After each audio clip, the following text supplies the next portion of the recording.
నేటి వైశిష్యంలో భాగంగా ఇవాళ మనం ఎంతో అపురూపమైన వైశాఖ మాసం గురించి మాట్లాడుకుందాం. వైశాఖ మాసం ప్రారంభమైపోయింది, అప్పుడే చైత్రమాసం అయిపోయింది, మనకి వైశాఖ మాసం కూడా వచ్చేసింది. ఉగాది చైత్రమాసం, తర్వాత ఈ వైశాఖ మాసం. ఈ వైశాఖ మాసం యొక్క విశిష్టత, వైశాఖ మాసంలో వచ్చే ముఖ్యమైన పండుగలు ఏమైనా ఉంటాయి, వైశాఖ మాసంలో చేయవలసిన కార్యక్రమాలు ఏమైనా ఉంటాయా, మొదలైన విషయాలు కొంతవరకు క్లుప్తంగా చెప్పుకోవడానికి మనం మాట్లాడుకుందాం. మామూలుగా చైత్రమాసాన్ని మధుమాసం అన్నట్టుగా వైశాఖ మాసం వచ్చేప్పుడు దీన్ని మాధవ మాసంగా మాసనామంగా చెప్తారు అంటారు. ఈ మాసం చాలా చాలా విశిష్టమైంది. మనం గనక చూసినట్లయితే వైశాఖ పురాణం అని చెప్పి మనం వింటూ ఉంటాం. అంటే పురాణాల్లో కూడా చాలా గొప్ప స్థానం కలిగిన మాసంగా దీన్ని చెప్తూ ఉంటాం. మామూలుగా కార్తీక మాసం గురించి, మాఘమాసం గురించి, ఇలాగే ఈ యొక్క వైశాఖ మాసం, ఇవన్నీ కూడా చాలా చాలా విశిష్టతలో చాలా గొప్పవిగా చెప్తూ ఉంటారు. అంటే వీటికి సంబంధించినవన్నీ కూడా ఇవన్నీ కూడా విష్ణుప్రియమైన మాసాలుగా చెప్పడం ఒకటి. అలాగే వైశాఖ మాసం అనేది ఎలాగ మనకి ఏర్పడిందంటే, విశాఖ నక్షత్రంలో చంద్రుడు ఉన్నది మనకి ఆ పౌర్ణిమ వైశాఖ పూర్ణిమగా మనం చెప్తాము, అంటే అటు ఇటుగా.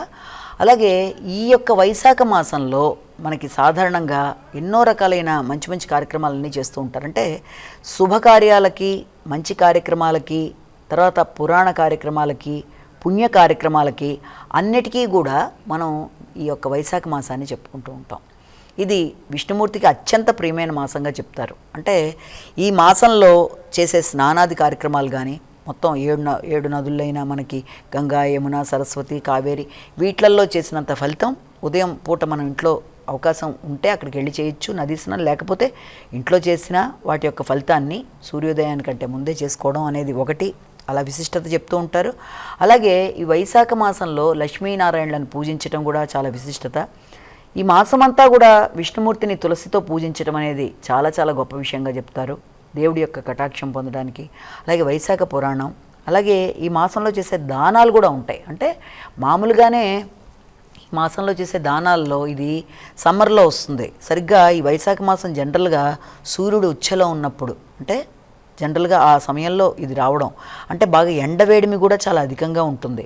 కాబట్టి ఈ సమయంలో మనం చేయగలిగిన దానాలు ఎలా ఉంటాయంటే, ఎవరికన్నా ఛత్రదానం అంటే ఏదైనా గొడుగులు, తర్వాత పాదుకలు, పాదరక్షలు, తర్వాత జలదానం అంటే నీటిని దానంగా ఇవ్వడం, ఇలాంటివి చేయడంతో పాటుగా వ్యక్తులకి చాలా తేలికగా ఉండే వస్త్రాలు అంటే వస్త్రదానం, ఇలాంటివి చేయడం బట్టి అది చాలా మంచి ఫలితాలు ఇస్తుంది అన్నది ఒకటి చెప్తారు.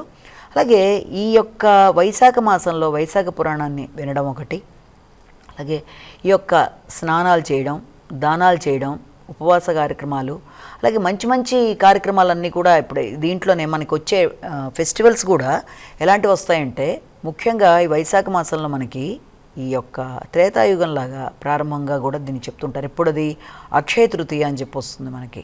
అంటే వైశాఖ మాసం శుక్లపక్షం తృతీయ నాడు అక్షయ తృతీయగా మనం చెప్పుకోవడం అనేది, అప్పుడే ఆ సమయంలో మనకి త్రేతాయుగం స్టార్ట్ అవ్వడం.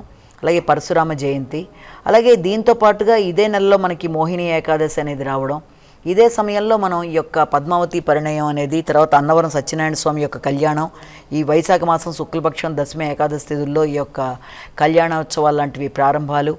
అలాగే దాంతోపాటుగా బుద్ధ పూర్ణిమ అనేది ఒకటి చెప్తాము, వైశాఖ పూర్ణిమ, మహావైశాఖి అని కూడా దీని గురించి చెప్తారు.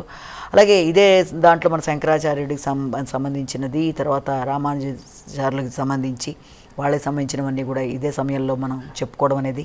అలాగే వైశాఖ అమావాస్య, అదే ఆ సమయంలో మనం ఈ యొక్క శనిదేవుడి యొక్క జన్మదినోత్సవంగా చెప్పుకోవడం అనేది. అలాగే అలాగే ఈ మాసంలో వచ్చే సంకష్టార చవితి, ఇవన్నీ కూడా చాలా విలక్షణంగా, చాలా విస్తృతంగా, చాలా అవి అన్నీ కూడా ప్రతిరోజు పుణ్య కార్యక్రమాలలాగా చేసుకుంటూ ముందుకు పెడతారు. అంటే ఏది ఏమైనా జపం, దానం, హోమం, త్రేతాయుగం స్టార్ట్ అయినట్టుగా మనకి ఆ యొక్క పరశురాముడికి సంబంధించిన ఆయన జయంతి, సింహాచల చందనోత్సవం, అలాగే లక్ష్మీ వరాహ నరసింహస్వామి యొక్క దర్శనం ఈ యొక్క దాంట్లోనే చందనోత్సవ సమయంలో, అది ఆయన నిజరూప దర్శనం, ఇవన్నీ చెప్తూ వెళ్తే అది చాలా విశిష్టత కలిగిన మాసంగా ఈ మాసాన్ని చెప్తారు.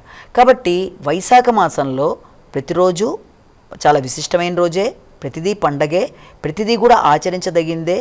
ఎవరెవరైనా సరే తమ తమ శక్తికి తగినట్లుగా వైశాఖ మాసంలో అవకాశం ఉంటే వైశాఖ పురాణం వినడం, లేకపోతే ఈ విష్ణుమూర్తికి పూజాది కార్యక్రమాలు లాంటివి, అలాగే దాంతోపాటుగా ఇంకా అవకాశం ఉన్నట్లయితే తప్పనిసరిగా ఈ యొక్క తులసితో పూజాది కార్యక్రమాలు లాంటివి చేసుకోవడం అనేది, అవి కూడా అవకాశం లేకపోతే ఎవరికైనా దానాది కార్యక్రమాలు ఎంతవరకన్నా మీ యొక్క శక్తి కొలది ఇవ్వగలిగితే అది కూడా మంచి కార్యక్రమమే.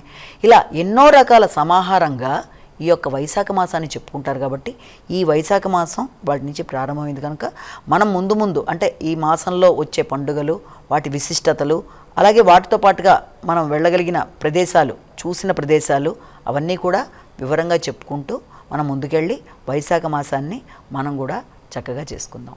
నమస్కారం.